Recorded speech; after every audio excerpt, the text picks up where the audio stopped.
정치 현안에 대해 여야의 상반된 시각과 의견을 토론해 봅니다. 정치 맞수다 시간이고요. 오늘은 장성철 공론센터 소장과 윤재관 더불어민주당 정책위 부의장 두 분과 함께 하겠습니다. 어서 오십시오. 안녕하세요. 안녕하세요. 민주당 돈봉투 의혹 지난주 수요일에 윤관석 의원 압수수색하면서부터 이 사건이 불거졌지 않습니까? 네. 오늘로 엿새가 됐고요. 네. 닷새 만인 어제 이제 민주당은 국민께 사과를 했습니다. 처음 보도가 나왔을 때만 해도 물론 당의 공식 입장은 아니었지만 정치 수사라는 토로가 있었고요. 네. 어제 결국 이재명 대표가 고개를 숙여서 깊이 사과드린다고 했는데 자, 그만큼 민주당도 사안의 심각성을 매우 엄중하게 받아들이고 있다고 봐야 될까요? 네, 매우 엄중하다는 사실을 모를 수가 있겠습니까? 그리고 구체적인 이 육성이 드러나는 이 녹취록들이 계속 나오고 있고 그런 것들에 대한 국민들의 비판이 계속 커져가고 있기 때문에 이 사안의 중대성과 앞으로 전국에 미칠 영향까지 고려하고 더 길게 봐서는 내년 총선까지 당이 어떤 모습을 보일 거냐에 대한 시금석의 역할을 할 수 있다라는 그런 위기감이 계속 가지고 있는 것이죠. 이것은 뭐 굳이 이런 상황에서 다른 당 얘기를 하기에 좀 그렇습니다만은 최근에 국민의힘이 이 막말 파문이라든가 극우 세력과의 결탁의 문제라든가 이런 문제들에 대해서 신속하게 결정 내리지 못하고 그에 대해서 뜨뜻미지근하게 계속 가면서 당의 지지율이 폭락했다는 그것 역시도 반면교사로 저희들이 삼아야 된다. 이런 위기감을 같이 갖고 있습니다. 장 소장님도 지금 구체적인 나온 증거들 그리고 뭐 거론되는 의원들 굉장히 신빙성 있다고 보고 계십니까? 그렇게 봐야죠. 왜냐하면 이정근 전 사무부총장하고 의원들하고 통화한 내용들이 계속 언론에 지금 보도되고 있잖아요. 그러니까 그것이 주는 자극적인 감정들이 국민을 많이 화나게 하고 민주당에 대한 실망감을 높일 수밖에 없다라는 좀 생각이 듭니다. 그냥 단순히 어떠한 문서로 보는 것과 현실적으로 막 방송에서는 그러잖아요. 양쪽에 사진 놓고 중간에 막 목소리 들려주고 그런 것들은 민주당으로서는 계속 안 좋은 일들이 쌓여가는 것이다라고 볼 수밖에 없고요. 여론의 흐름을 잘 살펴보셔야 될 거예요. 만약에 지지율이 하락을 하게 되면은 민주당은 어쩔 수 없이 재창당 수준으로 가야 돼요. 그러니까 당명 바꾸고 당의 얼굴 바꾸고 그러지 않으면 내년 총선을 치르지 못할 상황이 될 수가 있다. 왜냐하면은 뭐 호남 지역이야 뭐 어쩔 수 없겠지만 우리 윤재관 부의장님이 출마하려고 하는 과천 지역 같은 경우에 만약 이런 일 때문에 중도층의 민심이 막 흔들리면은 정말 수도권에서 출마하려고 하는 의원들이나 아니면 후보들 같은 경우에는 어려울 수밖에 없거든요. 그럼 당이 쇄신의 모습을 보여줘야 될 정도까지 갈 수가 있다. 좀 그렇게 전망해 봅니다. 그 민주당에서 자체 조사는 하지 않겠다고 했어요. 네. 오히려 수사에 방해가 될 수 있다라고 이제 실태적인 진실에 다가가는데 한계가 있다는 입장인데 네. 뭐 진상 조사는 아니더라도 당이 검찰 수사만 바라보고 있는 것도 좀 무책임하지 않냐, 책임감 없다 이런 지적에 대해서는 네, 어떻게 당연히 나올 수 있는 네. 지적이죠. 검찰이 정치적인 수사를 안 한다고 하지만 앞으로 어떻게 될지 모르기 때문에 검찰 손에만 계속 맡겨둬서는 당의 운명이 너무 불안한 거 아니냐 이런 문제 제기는 당연히 있습니다. 근데 정치는 타이밍이 매우 중요하고요. 그런 문제 제기를 할 때도 타이밍을 보고 그리고 지금 검찰의 수사 진행 상황을 보고 판단을 하는 것이 맞고 지금은 국민들께 우리가 그동안 있었던 내용에 대해서 국민들께 사과하는 마음을 진정성 있게 보이는 것이 지금으로서는 제일 중요한 그 국면이다. 저는 그렇게 생각하고요. 국민들께서는 항상 이러신 것 같습니다. 어떤 사안이 발생을 하면 그 사안의 중대성도 보시지만 그것을 어떻게 해결해 나가고 그것을 어떻게 헤쳐나가느냐 그 능력까지도 국민들은 종합적으로 판단하셔서 어떤 정당의 지지를 결정하시는 거거든요. 이런 상황에서 민주당이 과거와의 완벽한 절연 이런 것들을 어떻게 보여주느냐에 따라서 아까 말씀하신 재창당 이런 얘기 하셨습니다마는 전화위복의 계기도 될 수 있다. 저는 이렇게 말씀드리고 싶습니다. 근데 민주당으로서는 곤혹스러운 게 뭐냐면은 검찰이 어느 정도의 수준까지 증거를 확보했는지 당의 누군가 어디까지 연루가 됐는지 또 다른 이름이 누가 튀어나올지 이런 것들을 모른다는 거예요. 그러니까 무방비 상태에서 당할 수밖에 없는 상황이다라고 말씀드릴 수밖에 없고 저는 어제 이재명 당대표가 기본적으로 사과는 하셨지만 약간은 좀 이율배반적인 얘기를 하셨어요. 그러니까 검찰에게 정치적인 고려 없이 공명정대하게 좀 수사해라 이렇게 얘기하시는데 지금까지 검찰이 민주당과 민주당 의원들에 대한 수사를 할 때 계속 정치 검찰이라고 얘기했잖아요. 근데 어떻게 검찰을 믿어요? 그러니까 이 말은 자기네들은 그냥 조사 안 하고 그냥 검찰의 진행 상황 보면서 별거 없으면 그냥 슬쩍 넘어가려고 하는 것이 아니냐. 그런 비판으로부터 자유로울 수가 없는 것이고 민주당 지도부가 상황을 되게 안이하게 본 것은 작년 9월 달에 이정근 사무부총장이 영장 실질 심사를 받을 때 네. 정철승 변호사가 변호인 그 당시에, 역할을 했거든요. 네. 근데 그 당시에 본인 SNS에 뭐라고 올렸냐면요. 이정근 구속되면 민주당 피바람 불 거다. 민주당은 이 심각한 상황을 전혀 모르는 모양이다. 이런 식의 글을 올렸어요. 네.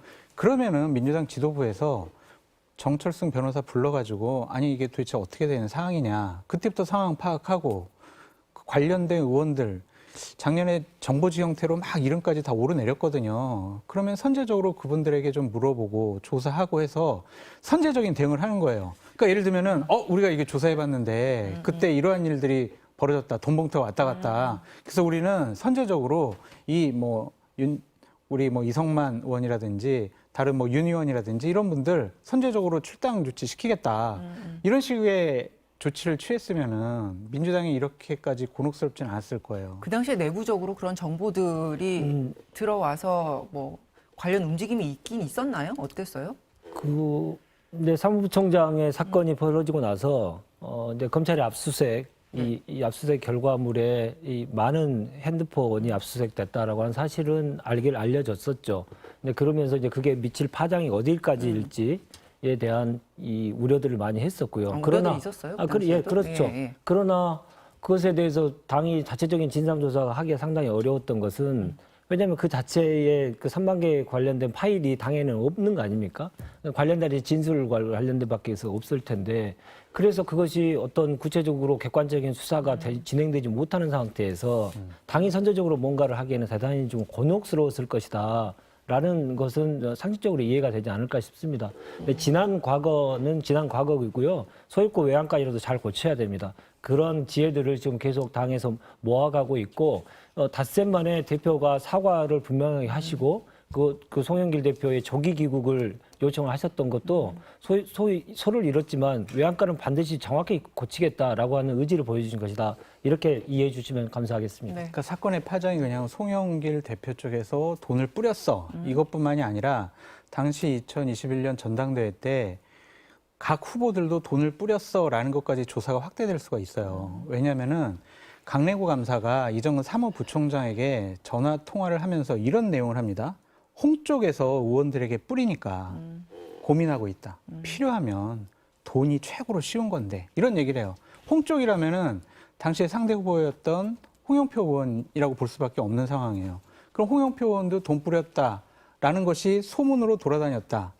이렇게 되면은 이것이 민주당 전체를 향한 수사로 갈 수밖에 없다. 그러니까 장 소장님은 애초에 그 이야기가 언급이 됐을 때부터 네. 내부적으로 뭔가를 조사를 하고 선제적인 조치가 있었어야 되는데 실기했다 이제 이 말씀을 하시는 거고 일단 지금이라도 뭔가 사안의 실체에 접근하기 위해서 최선을 다해서 이제 수사를 받고 뭐 네. 일이 이제 진척되는 걸 봐야 된다라는 입장이신데 네. 일단은 지금 이 상황에서 송영길 전 대표가 언제 귀국을 해서 어떤 입장으로 임할 것인가가 사실 향후 수사의 속도를 좌우한다고 해도 과언이 아닐 겁니다. 그래서 이와 관련해서 오늘도 이제 여야가 발언을 내놨는데요. 이거 일단 듣고 토론 이어가겠습니다. 숨는 자가 범인이라고 합니다. 당당하면 나와서 설명하면 될 텐데 왜 외국으로 도망가서 자꾸 뒤에서 수근수근 하는지 모르겠습니다.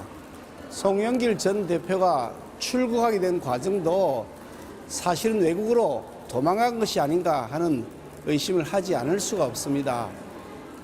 사실관계를 제대로 밝히기 위해서라도 좀 조속히 입국을 해서 이 문제에 대해서 해명할 건 해명하고 설명할 건 설명을 하는 과정을 밟아야 되지 않겠어요? 전직 당대표로서 당에 어떤 부담이나 누를 끼칠 생각이 있다고 생각하지는 않습니다. 네, 지금 양당 지도부는 한 목소리로 빨리 귀국해서 지금 이 사안을 네. 좀 풀어가자라는 얘기인데 송 전 대표는 이번 주 토요일에 이제 거기 현지에서 기자회견을 한다고 그랬고 돈 봉투는 모르는 일이다라고 일단은 네. 지금 선을 그은 상황인데 이건 어떻게 보십니까?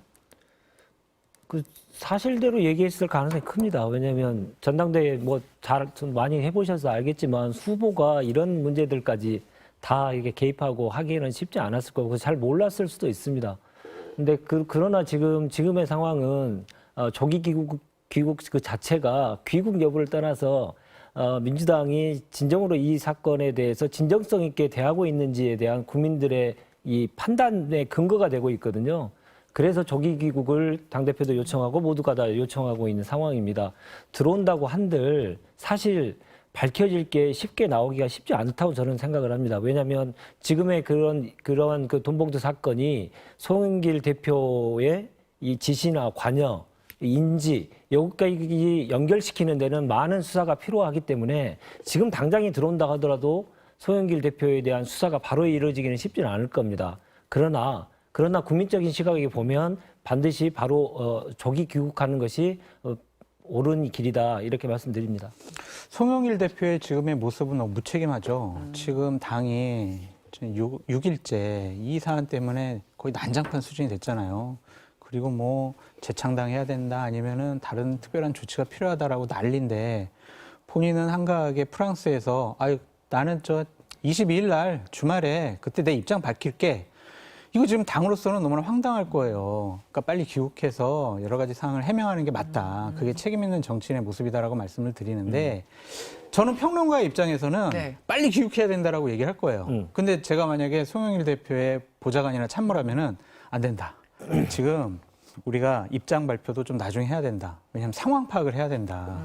앞으로 이제 송영길 대표가 하는 여러 가지 말과 행동은 다음번 검찰 수사나 재판에서 중요한 증거 자료가 될 거예요. 그래서 일단은 검찰이 어느 정도 알고 있는지, 그리고 지금 압수수색 당한 두 의원은 어느 정도까지 상황을 파악을 했는지 본인의 기억도 좀 되살려 봐야 될 것이고 여러 가지 정황 파악을 해야 나중에 불리지 않거든요. 하지만 그렇더라도 본인 때문에 벌어진 일인데 그런 재반 자신의 여러 가지 처지와 상황을 고려하는 듯한 태도는 옳지 못한 것 같아요. 빨리 귀국해서 여러 가지 해명해야 됩니다. 그러니까 의도가 있게 시간을 지체하고 있는 거라고 이제 보신다는 그럼요. 거죠. 네. 그렇게까지 이렇게 확대해서 갈 문제까지는 지금 지금은 아니라고 생각하고요. 지금 이제 5일 지났는데 지금 갑자기 그 생활 기반을 이제 귀국하는 문제는 쉬운 문제는 사실은 아닐 수도 있습니다. 그러나 그렇게 무책임하게 할 분이 아니라고 생각을 하고요. 그 문제에 대해서는 현명하게 판단하실 거고 아까 그 참모 입장에서 얘기한다면 저는 정반대 참모 입장에서 얘기할 겁니다.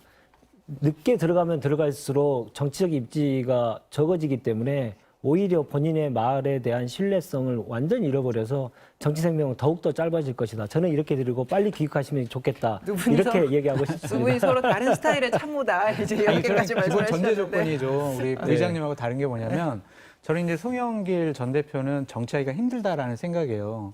그래서 사법적인 리스크를 최소화하는 그러한 처신과 행동을 해야 된다. 그러기 위해서는 여러 가지 재반 상황을 종합적으로 다 파악을 하고 난 다음에 그런 다음에 본인 입장을 얘기하는 것이 맞다라고 건의드릴 것 같아요.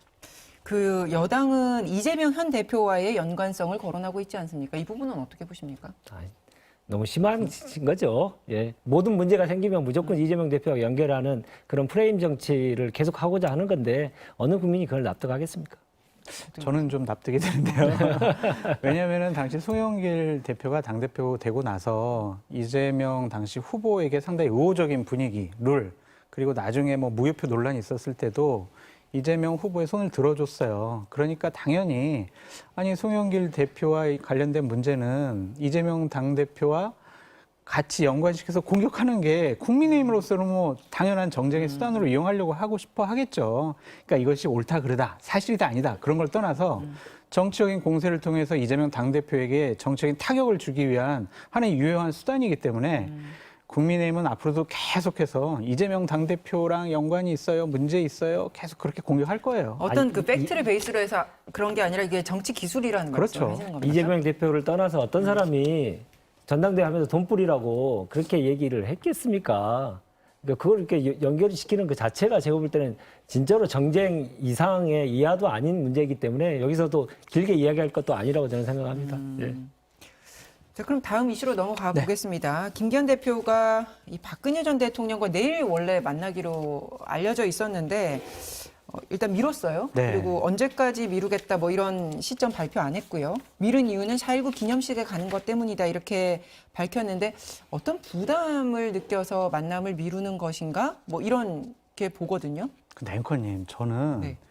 처음에 4.19 때 박근혜 전 대통령을 만나러 대구에 간다라고 생각한 김기현 당대표나 참모실의 판단이 대단히 부적절하고 잘못됐다고 생각이 들어요. 만약 4.19 행사에 참여 안 하고 거기 가봐요. 그러면은 여당 당대표가 민주혁명의 가장 첫 출발점이 4.19 혁명 기념식에도 가지 않았다. 얼마나 많은 비판 받겠어요. 근데 그러면 그렇게 말씀하시면 아니 약속을 잡고 나중에 봤더니 아유 4.19네? 이렇게 봤다고 봐야 될까요? 저희 참모들이 그렇게 허술하게 일은 하지 않아요. 아니 그러니까요. 그러니까 이게 지금 와서 4월 19일이라는 날짜가 바뀌는 게 아닌데 네. 약속을 잡고 4.19 기념식에 가니까 뭐 약속을 미루고 뭐 지금 그러니까 처음부터 저는 잘못된 약속이었다라고 말씀을 드리고 지금 현재 박근혜 전 대통령을 만나겠다라는 게 정치적으로 저희 같은 평론가는 어떻게 해석을 하냐면 보수가 흔들리고 있다. 지금 결집도가 약화되고 있다. 특히 대구 지역의 민심 이반이 좀 심상치 않다. 그러니까 전직 대통령 만나러 가야지. 이렇게 생각을 했을 거란 말이에요. 그 보수의 시각이 궁금했던 겁니다. 그게 잘못된 거라는 거죠. 왜 잘못됐다고 네, 보면. 왜냐하면은 김기현 당대표가 뭐 외연 확장을 할 수 있는 사람 아니면은 보수의 결집을 유도할 수 있는 사람이라고 생각하는 분들은 많이 없을 거예요. 그냥 윤석열 대통령의 뜻에 받는 당 운영을 할 수 있는 당을 안정적으로 관리할 수 있는 사람이다라고 생각을 해서 당원들이 아유 당 시끄러우면 안 돼. 갈등과 분열이 있으면 안 돼. 그러니까 그냥 김기현 당대표 뽑은 건데 본인이 그런 것들을 엮을 수 있다라고 생각하는 것 자체가 좀 무리한 정치적 욕심이 아니냐라는 저는 생각이 들어서 이거보다는 조금 더 현존하고 있는 당 최고위원, 네. 당 지도부들의 리스크를 관리를 먼저 하는 것이 옳다라고 말씀드려요. 네. 바로 이어서 말씀드려도 될까요? 네네. 예. 그 보수만을 향해서 정치를 계속하니까 오히려 보수도 떠나고 있지 않습니까? 그래서 30%를 향한 정치를 하니까 20% 미만으로 떨어지고 있고 그것이 그러한 이 노선이 계속 맞는 것이냐에 대한 문제 제기가 내부에서도 있었겠죠. 대통령이 서문시장을 6번을 찾아가는 그런 상황이 바로 과연 옳은 것이냐. 대한민국의 대통령이 아니고 그러면 서문시장의 대통령이냐. 이런 문제 제기가 계속 있었기 때문에 당대표마저도 그렇게 계속하는 것에 대한 부담을 이제는 좀 버려야 된다라는 생각을 했을 것이고요. 두 번째로는 저는 그건 뭐 일반적인 생각이고 네. 저는 여론조사 결과를 보면서 이런 생각이 들었어요. TK의 민심이 분화되고 있는 건 아닌가 이런 생각입니다. 예전에는 박근혜 대통령의 공개 행보 그리고 이번에 대구시장에 대한 이 공개 설전 이런 것들이 있기 전에는 하나의 목소리가 대구 경북에서 있었다고 보이는데 이러한 상황이 계속되면서 대구 경북의 민심도 분화되는 것 같아요. 박근혜 전 대통령에 대한 생각이 더 많이 하시는 분들, 윤석열 대통령을 뭐 밀어줘야 된다는 생각하시는 분들. 그리고 홍준표 대구시장이 옳은 길을 가고 있는 거 아닌가 이런 것들에 대한 이 분화가 계속 이루어지고 있는데 이런 상황에서 박근혜 대통령을 만나는 것이 당의 정확한 결집을 이끌어내기보다는 박근혜 대통령과 관련된 따르는 사람들의 입지를 더욱더 넓혀주는 결과를 초래할 가능성도 있기 때문에 그러한 당내 정치적인 이 고려도 함께 되지 않았을까라는 분석을 해봅니다. 이 TK 보수 지지층의 분열을 읽었기 때문이다. 뭐 이제 이렇게 보신다는 거죠. 저는 김기현 당대표에게 좀 말씀드리고 싶은 게 뭐냐면 네. 욕심을 버리라고 말씀드리고 싶어요. 본인이 뭔가를 해서 뭐 후보 시절에 얘기했던 저 지지를 60%까지 올릴게요. 그거는 못해요. 홍준표 시장이 꼬집었죠. 또. 네, 그래서. 못하니까 당을 좀 안정화시키는데 더욱더 노력을 많이 하고 제가 마지막 부탁드리고 싶은 거는 신경질 좀 내지 마셨으면 좋겠어요. 그러니까 기자들한테 되게 짜증내고 신경질적인 모습을 요즘에 많이 보여요. 갑자기 태도까지 말씀하시니까. 아니 왜냐하면 지지율이 떨어지고 지금 당 최고위원들은 매일 돌아가면서 사고치고 하니까 본인 뜻대로 안 되니까 답답할 거예요. 그러니까 국민을 대신해서 물어보는 기자들한테 내가 왜 그런 질문 계속 받아야 되냐 하면서 신경질 내고 짜증내는 모습을 보이거든요. 당대표는요, 집권여당 당대표 그 자리에 무게감을 느껴야 하고요. 넉넉하고 너그러운 마음으로 항상 뭐 다른 국민들과 기자들을 대해야 된다라고 말씀드립니다. 네, 대표에게 조언해 주셨고요. 자, 박근혜 전 대통령 얘기가 나왔으니까 그 동아사 방문 지난주에 한 것으로 해서 이 총선 1년 앞둔 시점에 네. 이제 뭔가 정치적인 해석이 있어야 되는 거 아닌가 뭐 이렇게 얘기들이 나오니까 뭐 과도한 해석을 삼가달라도 이제 박근혜 전 대통령 측에서는 얘기를 하는데 사실 정치는 움직임 하나하나가 메시지가 있다라고 이제 또 접근이 되는 거 아니겠습니까? 당연하죠. 예, 그래서 네. 어떤 메시지라고 혹시 해석을 하실까요? 그것을 어떤 메시지냐를 가지고 뭔가를 만들려고 하는 사람들에 의해서 결정이 되겠죠. 어떤 메시지를 던지기 위해서 가셨기보다는 그 행위 그 자체를 가지고 자기에게 유리한 방향으로 내년 총선을 활용하려고 하는 사람들이 그런 자들이 좀 생길 겁니다. 네. 당내에서는 뭐 이런 얘기 하고 있지 않습니까? 우병우 전 민정수석, 유영하 변호사 이런 분들이 당에서 공천을 줘야 된다. 그러면 안 된다. 이런 얘기들이 계속 좀 오가고 있는 건데 바로 그런 이유가 당연히 그 대표적인 얘기겠죠. 그러나 지금 상황에서 이 문제가 단순한 문제를 떠나서 네. 보수 그리고 국민의힘이 내년 총선에 어떤 이념적인 지향을 할 것이냐에 대한 중요한 전략적인 판단이기 때문에 이런 문제들은 지금 이 섣불리 예단하기는 어렵습니다만은 박근혜 대통령에 대한 이 향수가 점점 높아지면 높아질수록 국민의힘의 고민은 더욱더 깊어질 수밖에 없다. 그렇게 봅니다. 윤재관 부의장님께서 박근혜 전 대통령의 향수가 뭐 높아질 거다 그렇게 얘기하시는데 아니 대구 경북 지역에서는요. 안 높아질 것 같아요. 그리고 동아사 방문하고 정치적인 행보를 한다라고 우리가 분석을 하는 거는 오로지 본인의 측근이 유영하 변호사를 내년 총선에 공천을 줘라. 그 메시지다. 네, 공천을 주게 되면 대구 시민 아니면 경북도민 여러분들께서 꼭 당선시켜달라라는 그 차원이지 박근혜 전 대통령이 나의 정치적인 영향력을 회복해야지 내가 같이 근무했던 사람들 대규모로 좀 공천을 좀 받게 해줘가지고 나를 좀 보호하게 만들어야지 그런 정치적인 의도가 있는 것이 아니라 오로지 유영하를 배지 달게 해주는데 거의 모든 정치적인 생명을 걸다시피 한 것이 아닌가라는 좀 생각이 들고 약간 시작은 유영하로 되겠지만 그게 유영하 한 명으로 그치겠습니까? 한 명으로 그러니까 그칠 거예요. 예. 이런 더 분석들이 벌어질 수밖에 없죠. 맞습니다. 네, 네. 네. 그러니까 이런 분석들이 더 네. 이제 힘을 받게 되는 게 또 유승민 전 의원이 네. 우병우 전 수석이나 최경환 전 부총리나 유영하 변호사 공천하면 대통령도 당도 망한다. 이렇게 아예 이름들을 거론하면서 선을 그었단 말입니다. 그래서 구체적인 상황이 뭔가 지금 실체적으로 나오지 않은 상황에서 유 전 의원이 이렇게 말을 하는 게 애초부터 이제 싹을 자르겠다는 시도인가 뭐 또 이런 의견이 있거든요. 그런 부분이 있죠, 당연히. 그러니까 우병우 전 민정수석 같은 경우에는 정치에서는 안 될 뿐이죠. 왜냐하면은 박근혜 대통령 때 국정농단을 방기했다. 제대로 뭐 판단하지 못했다. 그런 비판 받고 있잖아요. 이런 분이 국민의 대표가 될 자격이 있습니까? 그건 말도 안 되는 거고 유영하 변호사는 대구에서 정치를 하고 싶어 하는데 박근혜 전 대통령의 후광을 입어서 본인이 대구에서 그동안 정치를 안 했잖아요. 그런데 그냥 박근혜 대통령이 우리 유영하 변호사 공천 주세요라고 한 이유만 갖고 정치를 하겠다는 것 자체가 이분이 정치인으로서 자격이 없다라는 좀 저는 생각이 들어요. 최경환 전 부총리 같은 경우에는 경산에서 뭐 주민들의 상당한 지지를 받고 있기 때문에 내년도에 박근혜 전 대통령 몫이나 후광이 아니라 본인의 단독적인 무소속이라도 나와서 출마할 거라고 저는 예상이 되거든요. 될 가능성은 좀 많다고 봐요. 근데 이런 것들을 그냥 다 엮어가지고 박근혜 세력 싹을 잘라버려야 돼. 이렇게 뭉뚱그려 얘기하는 것은 좀 너무 과한 분석인 것 같다라는 생각이 듭니다.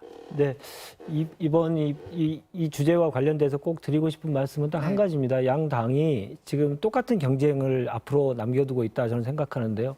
과거와의 잘못된 과거와의 분명한 단절, 그 경쟁을 누가 더 잘하느냐에 따라서 국민의 심판은 달라질 것이다라고 생각합니다.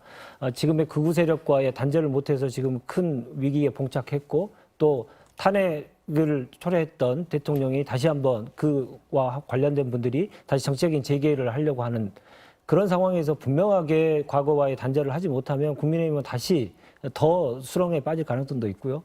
민주당도 역시 마찬가지입니다. 과거에 있었던 여러 가지 관행들, 잘못된 관행들을 어떻게 확실하게 끊어내느냐. 그 싸움이 앞으로 하반기까지 계속 이어질 것이고 그에 따라서 내년 총선 결과도 달라질 것이다. 저는 이렇게 예상하고 있습니다. 양당에 대한 메시지, 향한 메시지 네. 동의하십니까? 네, 아주 정확한 지적을 잘 해주셨다고 보여지고요. 민주당도 어쨌든 여러 가지로 지금 부정, 부패, 비리, 혐의를 받을 수밖에 없는 일들이 계속 벌어지고 있잖아요. 그런 부분에 있어서 충격적인, 과감한, 선제적인 조치가 필요하다. 검찰 수사만 지켜보지 마시라라고 조언 드립니다. 전화위복의 계기로 삼기 위해서 많은 지혜들을 서로 모으고 있습니다. 네. 예, 자, 오늘은 여기까지 하겠습니다. 고맙습니다. 고맙습니다.